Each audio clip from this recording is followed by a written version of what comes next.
Amizade, cotidiano, metalinguagem. Estreando a sessão dos escritores do Espírito Santo, que é o meu estado, hoje eu trago o romance Quiche, do escritor João Chagas. Ele conta a história de 3 amigos que vivem numa sociedade que a gente consegue acessar apenas alguns detalhes, mas que parece se passar num futuro e funcionando num sistema um pouco diferente do nosso. Quiche é o 4º livro do João Chagas, que é formado em Letras em Inglês na Universidade Federal do Espírito Santo. Eu trabalhei junto com ele na divulgação e na assessoria de imprensa desse livro, e também do seu livro anterior, que é um livro de contos lançado em 2016, que se chama Tem Sol na Ponta do Deck. Mas para além da nossa parceria profissional, eu admiro muito a literatura do João como leitora, e por isso que eu trouxe aqui o Quiche para falar no meu canal. A princípio, o livro trata sobre a escrita de um outro livro, mas na verdade o que chama atenção é a história que envolve isso. O universo onde se passa o livro é um pouco misterioso. A gente tem apenas algumas pistas e alguns detalhes que são citados ora pelo narrador, ora pelos personagens, mas a gente sabe que é num momento posterior ao nosso. Outra curiosidade é que não sabemos ao certo em que cidade se passa a história. Às vezes parece com Vitória, que é a capital do Espírito Santo, às vezes com São Paulo e às vezes com Curitiba. Para vocês entrarem um pouquinho no clima do livro, eu vou ler um trechinho agora. A teoria ainda se esconde na academia. A arte ainda se observa mais das sacadas. O eixo da balança mudou, mas ainda existe. Ainda existe quem domina por historicamente dominar e o outro lado. Eu e só, narrador e protagonista aspirante à escritora, naturalmente estamos por sobre o eixo, por aí no meio. Nossa vontade é ambígua e se morre entre tédio e confusão ideológicos. As informações e a juventude ainda se repetem no ciclo de repetir, reproduzir e repudiar os conceitos que vão sendo passados.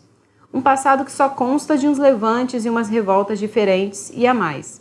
Um presente com revoltosos e agitadores diferentes e mais. Um eixo diferente ainda e mais. Como é dito no trecho, o Nego é um narrador bem consciente do seu papel de contador e espectador dessa história. E a Só, ou Só Daisy, que é o nome completo dela, é a protagonista aspirante à escritora. E esse nome, Só, gera diversas confusões de sentido que são geradas propositalmente em algumas frases que o nome dela se confunde com as palavras somente ou solitário. No começo da história, a Só vai morar com o Nego para conseguir escrever o seu livro. Morando com ele, ela pode ficar um pouco mais tranquila em relação a algumas coisas, principalmente grana. Então a Só entrega as chaves do apartamento antigo e vai só com o computador e algumas roupas para casa do Nego. Nesse ponto, temos a primeira pista dessa sociedade que parece ser altamente sem burocracias. O narrador também revela que o conceito de família também abrange 2 pessoas morando juntas, mesmo sem nenhum laço amoroso, ou seja, o Nego e a Só já são considerados uma família nesse sistema. Outra dica é quando o Nego vai substituir a Só no seu emprego, sem nenhuma burocracia contratual ou trabalhista. O combinado no começo era Só morar com o Nego apenas por 6 meses, mas isso foi se estendendo por muito mais tempo. E a gente vai conhecendo de perto o processo criativo da Só, que às vezes passa muito tempo escrevendo, isolada no quarto,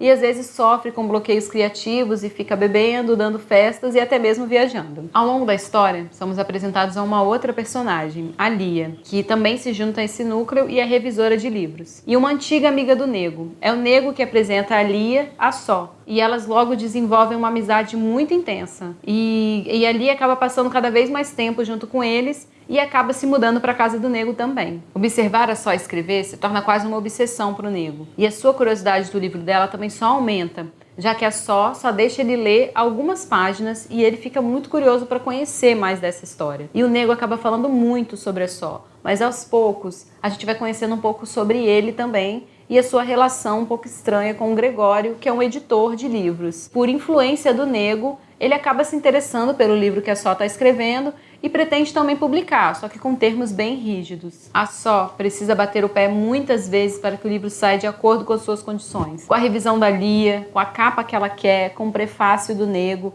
E o Gregório vai colocando cada vez mais obstáculos nisso, até a situação se tornar insustentável e os 3 personagens terem que resolver isso de uma forma que acaba frustrando todos eles. O cotidiano desses 3 personagens é o pano de fundo dessa história, com conversas intermináveis na mesa de bar, alimentada pelos filmes, as músicas, as comidas que esses personagens gostam. Então preparem-se para muitas referências de filmes e músicas principalmente. Tudo isso passando pela escrita do livro da Só, o nego substituindo ela no trabalho e até uma confusão na rua que eles presenciam e depois se torna um grande caso midiático. A narrativa do Kish vai se desenvolvendo de uma forma muito própria, com algumas interferências do narrador, que às vezes conversa com o leitor, dos próprios personagens e até de objetos inanimados, além de algumas cenas fora da ordem cronológica e de receitas culinárias, sonhos, resenhas de filmes, tudo isso que atravessa a história. Outro ponto interessante do livro é a edição e a diagramação. Em cada capítulo temos uma apresentação com um resumo do que vai acontecer. A cidade onde se passa a história, que não sabemos qual é, mas que carrega características de outras cidades conhecidas, também é um importante personagem dentro da história, porque é onde se dá o ápice da convivência desses três amigos. Kish é um livro sobre a nossa existência e resistência nos dias de hoje. É também um livro sobre a cumplicidade da amizade. É um romance cheio de questões para a gente ir desvendando aos poucos. Então deixem nos comentários se você gostou da resenha, não se esqueça de dar like, se inscrever no canal e muito obrigada por assistir até aqui e até o próximo vídeo.